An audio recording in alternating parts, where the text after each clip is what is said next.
Right, welcome all. Thanks so much for joining us. During these interesting times, we would like to share some great discussions we are having with thought leaders and professionals throughout the world, where we talk about the realities of remote and virtual work in a growing open talent market. We'll be doing deep dives into important topics, tackling some of the real challenges and asking some really hard questions. Hi, I'm Kyle, a growth partner at One Circle HR, the coolest freelance platform for HR consultants in the world. We are cheerleaders of virtual remote work, and with every discussion, we hope we can make the journey for some of you towards virtual work more enjoyable. We know that there is great content out there, but we want ours to be easy to digest and implement with a real depth of expertise, but also we want it to be fun. Today, joining me is Mike Scott, CEO and co-founder of Nona Digital, a leading software development company based in Cape Town, South Africa, and Adelaide, Australia. Nona builds software that users and investors will love. Hi, Mike. How's it going, Kyle? Welcome. Great to have you join us in One Circle's Yellow Room discussions. Can you please tell us a bit about yourself and your experience leading a business as a remote CEO? Sure, and thanks for having me. So I guess we made a move to experiment with remote quite a while ago, a good couple of years ago. And I'll talk more about that later, but my experience with being a fully remote CEO began in March last year when I moved to Adelaide. So on top of being fully remote, there is currently a 7.5-hour difference between Adelaide and Cape Town, where almost everybody in the business sits. And that time zone adds a whole nother level of complexity and challenges to remote leadership and remote work. But we've learned a lot and we've grown a lot, and we'll get into that, I guess, a bit more later. Yeah, cool. Mike, tell me a bit about Nona. How big is the team? How big is your leadership team? Where is the majority of the team based? Yeah, so Nona hovers around 30 people. Everybody in the business is full-time employed. We don't work with freelancers or sort of part-time people. We do that to keep the quality and the culture very tight and very strong. The leadership team is 5, which is quite big for a team of 30. But because of the way our culture runs and our structure, that works very well for us, and we believe it's the right way to do it. And then we have quarterly offsites, although we're not doing those anymore with coronavirus. But when we do, we meet, and then that 5 grows to 7 to do the quarterly retros and the quarterly planning.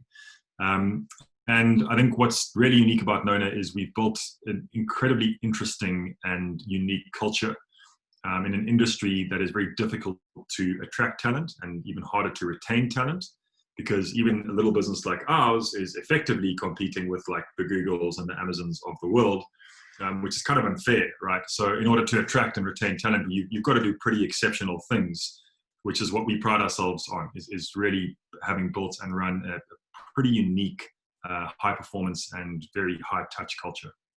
Okay, thank you. So Mike, let's talk about this remote work world that we find ourselves in. What have been some of your toughest and most rewarding learnings during your transition to remote leadership for you and the team? Yeah, so I think on the rewarding side, just the fact that we could do it. A lot of people said that when I moved to Australia, a lot of people said there's no ways you can make this work. It's just not possible. And you kind of doubt yourself, and you doubt, how these things work. But we've done it. It's been more than a year, and we've grown in that year, and we're still alive, and we're going. I think on the challenges side, it's quite a specific thing. There's many challenges, but I want to just hone in on one element, and that is the energy cycles and the kind of energy rhythms. So what I mean by that is currently right now it's 3:00 in the afternoon where I am, and my team will kind of be waking up at this stage in Cape Town. So I'm coming to the kind of end of my energy cycle in a day. So I'm a morning person. I'm very high energy. I'm very enthusiastic. I'm very optimistic. I'm very creative early in the morning. And that lasts until about lunchtime. And by this time of the day, 3:00, I'm pretty much at the worst point of my energy cycle of a day. I'm no longer creative. I'm sort of quite tired. And I've now got to come into an environment where I've got this group of 4 people that we have a daily huddle with and many more meetings that are in a totally different headspace. They've woken up maybe an hour ago, they've had their first cup of coffee if they drink coffee, and they're just kind of coming into their day. And there's just this complete mismatch of energy cycles.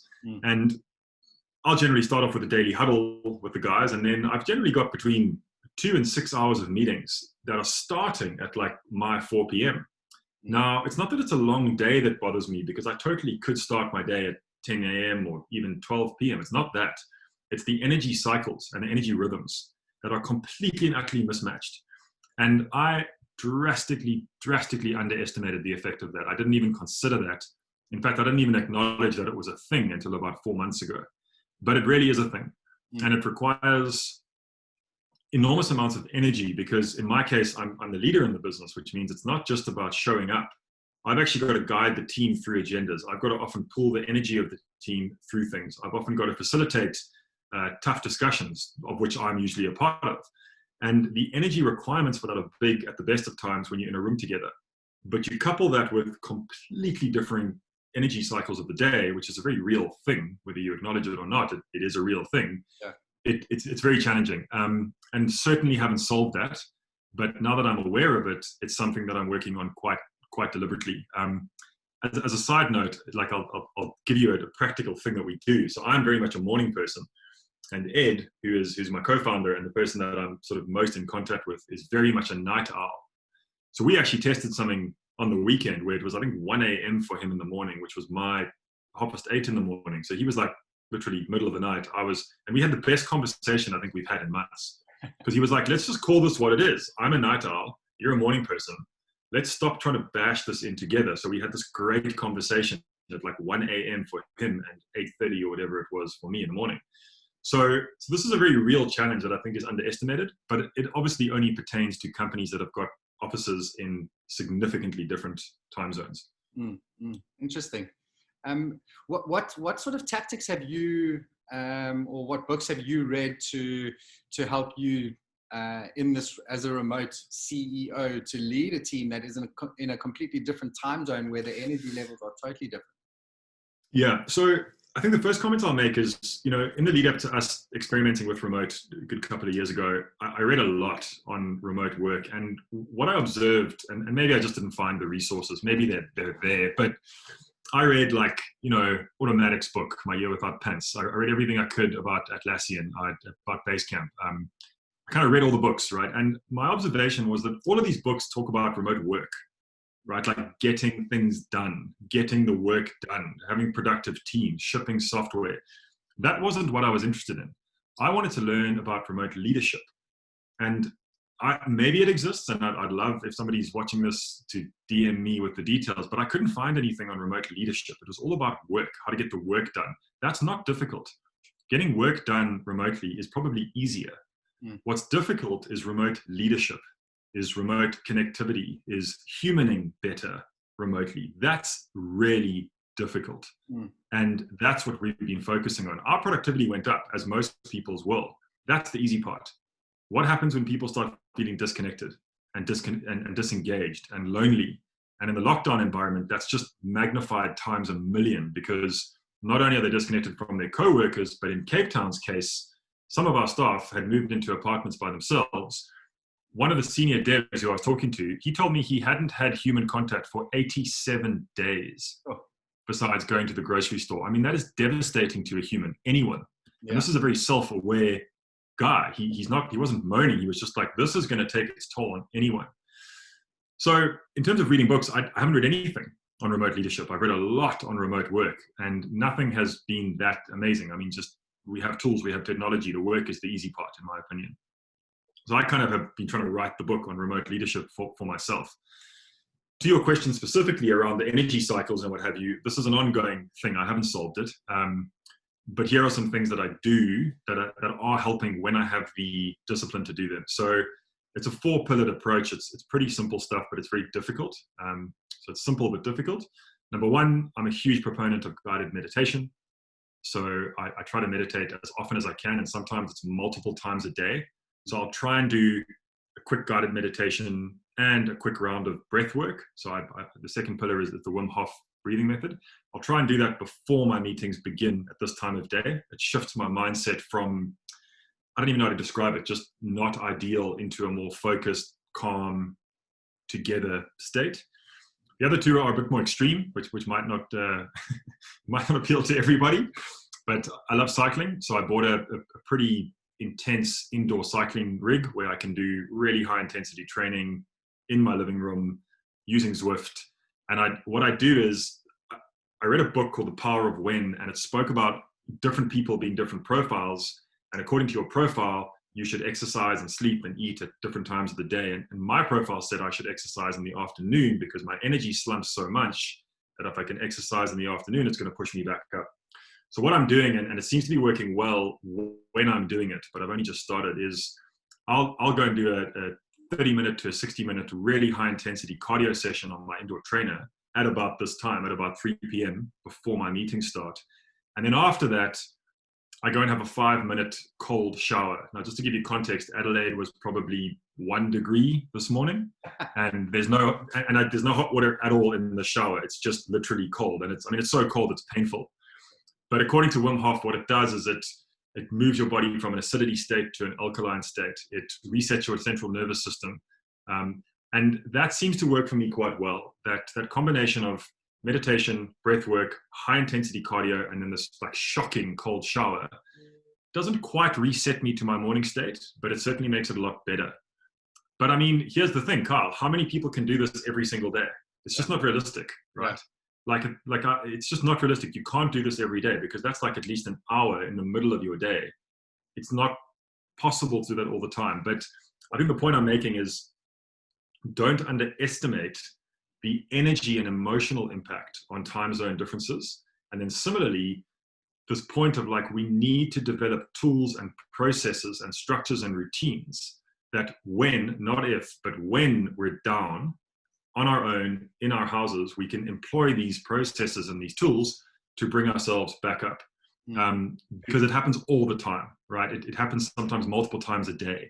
And we need to be able to choose consciously to go like, I'm going for the positive, constructive, healthy approach, not give me more coffee, stimulants, and let me just mask it, right? Because it doesn't end well. It never ends well. Yeah. It's interesting how exercise is used as the accelerator to reset the mind, to reset the body, to reset the energy levels of a human, just to get their mind focused on the items that they need to be focused throughout their day. Mike, what has been one of the most rewarding learnings for you during your transition as a remote leader? Sure, that's a great question. Rewarding is a tough one. It's more like proving that it can be done, I guess is the way that I think about it, is that so many people, when I started to do this, said there's just no ways that's going to work. It's just, you're too far. The time zone is too different. It's too much. And we've done it, right? We've done it. It's been a year in. So what is most rewarding? I think just knowing that we have actually got something, I don't want to say right, because it's not perfect, like not even by any stretch of imagination, but it's working. We're still profitable. We're still growing. We're still doing great work for clients all around the world. We still have this incredible culture that people are just so in love with in our business. We still have kept amazing people, and we've done this while being remote. So I guess the rewarding thing is that this might sound kind of a positive negative, but it's like the rewarding thing is that we haven't failed at this, because I think it's so easy to fail at this. Does that make sense? Yeah, it makes complete sense. When organizations tend to transition, they generally will have a plan to go remote. Did you guys at Nona, did you have a plan, or was it more of a trial and error approach to transition? Yeah, so I'm not going to answer your question directly, but everything we do at Nona is trial and error. We have one of our values is continuous improvement as a way of life, and that's how we live everything. So what that means on a day-to-day basis is get the information you can, set an experiment, try it, and be able to iterate quickly, right? It's not our own methodology. It's kind of, we believe, the best way to do stuff. Kaizen, micro improvements, continual improvement, all of these things. So yes, we had a plan, but that plan was, let's start experimenting with it. So Cape Town a couple of years ago had a water crisis. Cape Town nearly ran out of water. When that happened, I mean, you can imagine what would happen in a city if it runs out of water. I mean, it's absolute chaos. So we took that opportunity to accelerate this experiment that we wanted to do for a long time with working remotely. And I actually wrote an article on it, and I give a talk on this quite often, and we've detailed exactly the experiments that we went through and what we learned. And the short version of that was, we did a whole bunch of different things, and we went remote, and it wasn't difficult. We thought we were really clever because productivity actually went up. And we were like, what's the big deal? This is so easy. Like, why is everyone making such a big noise about this? And the work part of it was the easy part. But then we started noticing things that we couldn't quite explain, like the culture took a major knock. People were suddenly disengaged. There was suddenly politicking, which has never existed in our business. There was things like gossip. Gossip is a great indicator of a toxic culture. Like, that suddenly emerged. And like, we were just like, what is going on here? We built such an amazing culture. How can this happen? And we kind of realized that that's the challenge, is that the challenge is continuing to nurture and build the culture in an organization. Getting the work done is easy. Relatively speaking, it's easy. There are a myriad of tools that can help you with remote working. I mean, there's hundreds of them. That's easy. So we kind of evolved through this process of going, okay, this actually isn't so great, this remote working thing. It's actually quite disconnected. It's actually destroying something that we've spent so much time and care building, which is our culture. And at the time, there was a buzzword which was like remote first. And we sort of realized, and we're a bit cheeky, and we coined our own term, which was remote second. And what we meant by that was, hey guys, you will never beat a one-on-one human interaction, right? So we're going to keep our office. We're going to make our office even more amazing. We did cooked lunches. We did all the, beers and computer games and all the things that every tech company has. And we said, the office is going to stay here, and we encourage you to come in. And where you can meet in person. But it's not going to be compulsory. And our systems and our processes are going to be designed such that we could work 100% remotely if we need to. And that's what we kind of started building on. So what did that look like in our business? It meant that you only had to come into the office. I think it was like 2 days in a 12-day cycle or something. And one was for dedicated learning time, and the other one was for planning. And we kind of made those days compulsory, not from a work perspective. It was just from a get together and hang out perspective. A lot of people chose to come into the office by themselves, and we encouraged that, but more people chose to work remotely. And this remote second thing really worked for us. So it was like, come and be human as often as you can. Yeah. But from a business process, policy, and systems perspective, it was 100% geared to be able to work remotely. What did that mean for us with the whole coronavirus and the lockdown and the work from home situation? It was a non-event. For us, it was just like, okay, guys, well, you used to come in like once every 10 days or whatever. Just don't do that for a while. It was just like, it was a non-event. But that was the work part of it, right? The emotional side of it and the leadership side of it is difficult and continues to be difficult. And, as I mentioned, some people have been without human contact beyond going to the grocery store for like 70, 80 days. That's just not healthy for a human being. And that's the real challenge, is like, what are the things that you're doing as a leader to deliberately try and replicate those collisions of people and that water cooler conversation and those like incidental conversations that lead to not just good business outcomes, but good human outcomes, good emotional outcomes. Those don't happen in a remote environment unless you're taking very deliberate action to make them happen. And I think that's where a lot of people have fallen short and are going to continue to fall short, is that they're not doing enough things as a leader in their business deliberately to force, and it sounds really awkward, but to like force interaction, because it won't just happen, right? So like one of the things that I do often is I'll just pick up the phone, which is usually a Zoom or a Hangout or WhatsApp or whatever, and just connect with someone. Just say, how you doing? Don't have a real question for you. How you doing? And then if I have a good chat with them, I'll say, please do me a favor and just please do this to somebody else. And when you do it with them, please pass it on. And those little things can help. There are things that I'll speak about later that we do, or I do every day, every week, every month, every quarter. They're really deliberate things that I would never have to do if we were in an office environment together, that I do. And it requires a lot of time and effort, but if we're not taking this deliberate action to connect, then we won't connect, because you don't have the chance of bumping into each other when you're on opposite sides of the world or the city or sitting behind a laptop. Yeah, yeah. I mean, we know that we're living in a world that is not normal right now, lockdown, working from home, etc. Knowing what you know now, would you have done anything differently in your transition to, I guess, more remote leadership as opposed to remote work? Because we know remote works, but would you have done anything differently on your journey towards remote leadership? I want to say no, because not because we didn't. I mean, we get things wrong all the time. We continue to get things wrong, but I don't think I would have changed anything, because we needed to learn what we've learned, and we need to still learn what we need to still learn. I think maybe one thing I kind of wish I'd acknowledged earlier is, as I said, I've been in Australia now for over a year, and I've only really acknowledged this energy difference as a real problem and as a real challenge quite recently. I kind of wish I'd acknowledged that far earlier, because it was there. I just wasn't acknowledging it. I was just like, oh, it's just you just got to work hard. It's not a big deal. It's like whatever, and actually it is actually a real thing. I think if I'd acknowledged this 2 months into being here, I would have been 10 months further in terms of figuring out how and if this is actually something that can be dealt with in a constructive and sustainable way.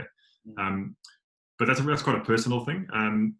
No, I don't think I would have changed much. But again, I just want to be clear. It's not because we've done it perfectly. It's just because the things we've learned through getting it so wrong have been valuable to us. And it's okay to get things wrong, if you're learning about it. It's inevitable. It's inevitable. I mean, right now, just to be completely transparent, I mean, we do, I think, a hell of a lot more than most businesses to create connection. But it's a major thing for us, is that it's one of our OKRs. It's one of our focuses for this quarter, is like create and be more deliberate on this connections, because it's not enough. Like we're doing it, but we're still worried about some people. Some people are really, really not happy, and it's not about the business or the work. They've been quite expressive about what they're saying. It's like, we love Nona, we love working here. It's just, I'm not in a good space, and I don't know what to do about it. And as a business, it's your responsibility, I believe, for the people and yourself in the business to actively take steps to make that better and healthier. Yeah. Mike, as we close up, what advice would you give to fellow remote leaders and HR that are starting their remote transitioning journey? Yeah, so you might have to stop me on this one, Carl, because I'm just going to rattle off things, and please stop me, because there's a lot here. But I think if there's one thing that I'll say is communicate more, and when you think you're doing it enough, do it triple that amount. Literally triple, however much you think you should do it, 3 times more. I felt like I was over communicating, and when I started actually asking people, the constant and unanimous feedback was, we just don't feel like you talk to us enough. And I was just going, what are you talking about? I'm talking to everyone every day. And yet the feeling and the perception, which is reality, was that I'm not there enough. So just over communicate.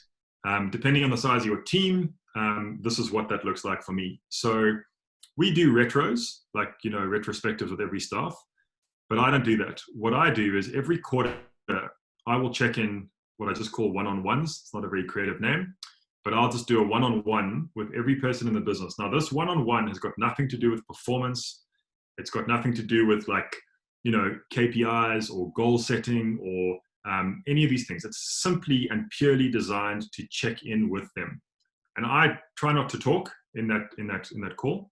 I have 27 questions that I ask them, that I've stolen from books, borrowed from books, or smarter people than myself. And some of them I've created myself. They change quite often. And I just literally set a time with them, and I ask them these 27 questions. And these 27 questions are purely designed to just check in and give them an opportunity to be heard. So these questions are simple things like, what's on your mind right now? How are you feeling on a scale of 1 to 10, and why? To a little bit more strange and maybe vulnerable things like, how can I be a better leader? What does support from me look like to you? What is something I do too much of? What is something I don't do enough? What would you like to be given a chance to fail at? Where is Nona weak? And these kind of questions. And the point, I don't even always record the answers. That's not the point. The point is just a platform to ask questions and to listen. And it's actually quite amazing what comes out of this. One, there's connectedness that happens. Two, some great business ideas actually come out of this and some blind spots. And three, every time I ask the question at the end of it is like, what is some value or something that you learned out of this exchange? Almost without fail, people are like, it's just really great to connect with you. Thank you. And it's like sincere and you can feel it, you know? But how many leaders are prepared to do that? Because you just do the maths, right? There's 90 days in a quarter on average. I've got 30 odd staff. That means every 3 days I need to be doing this. Just remember what I said about the time zone. It means that it's in my evening. That's on top of every other call that I'm doing. How many leaders are actually prepared to take off that time? And that's just one thing, right? That's over and above everything else that they do. Then we also do company-wide stand-ups every Tuesday where we give a snapshot of the business. Then we also do something called occasional comms, which is roughly every 2 weeks if we decide to do it, where I just will raise a bunch of questions and just allow people to be heard and ask questions and challenge assumptions that we're making. Every Monday, I send a selfie video telling everybody in the business, this is what I'm reading, this is what I'm consuming, this is what I'm observing, this is my focus for the week, this is like what's helping me make decisions. I send them this video and that's like the stunt for the Monday. So they get a sense into like, oh, this is what Mike's seeing. This is who he's meeting. This is how he's being, how he's being sort of inspired, or what's helping him make decisions or make suggestions. This is a lot of work, Carl. It's easy. It's simple, but it's not easy, right? And this is like hours. It's hours and hours when you add it up in a week.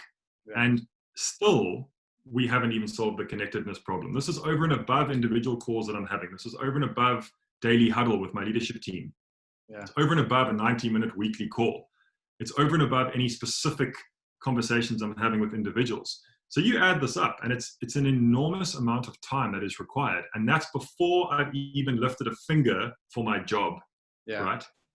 So it's an enormous amount of work that's required to build this culture. And we haven't even nailed it. Like, that's the thing. We're certainly better than most and we're getting better, but we're not done. We're not at all like, oh, we've nailed this and we know how to do it. So that's why I said it's a long answer to your question. The simple version of that is just communicate as much as you can and then triple it. What that looks like to you can change. And I've shared some of the things that it looks like for us. The last thing that I do is I do a lot of content on LinkedIn around what I believe to be worthwhile thought leadership. And strangely, what works quite well is I'll often send my LinkedIn posts, which are often video posts, to my team on the Slack channel and ask them for engagement. But what it's also doing is it's bringing them more into like what I'm thinking, what I'm seeing, what I'm doing. And it's not that I need everyone to care about what I care about and to look at the world through my eyes. The point of it is just that because I'm not there physically, the more that I can show them what I'm seeing, observing, and thinking, the more alignment there is through the organization, the more they can see that what they're doing today is part of the bigger thing, is part of the bigger thing, is part of the bigger thing. And that alignment is absolutely critical to have at the forefront in a remote organization, in my opinion. So that's a long answer to a short question. Those are amazing insights and amazing, hugely valuable for anybody watching this. Our time is up. I'd like to thank you so much for joining us. We really, really appreciate you sharing your experiences and your learnings and your insights. So thanks so much for joining us, Mike. Yeah, thanks for having me. It was good to talk. For the rest of us, thank you. We hope you enjoyed meeting Mike and his journey today. Our next discussion will be about HR for startups, why HR is underrated in that space, yet so critical. So until the next time, you can mention us at One Circle HR on LinkedIn and Twitter, and you can follow us on LinkedIn and Twitter as well. So Mike, thanks once again. See you soon, everybody. Bye. Thanks for having me. Cheers, everyone.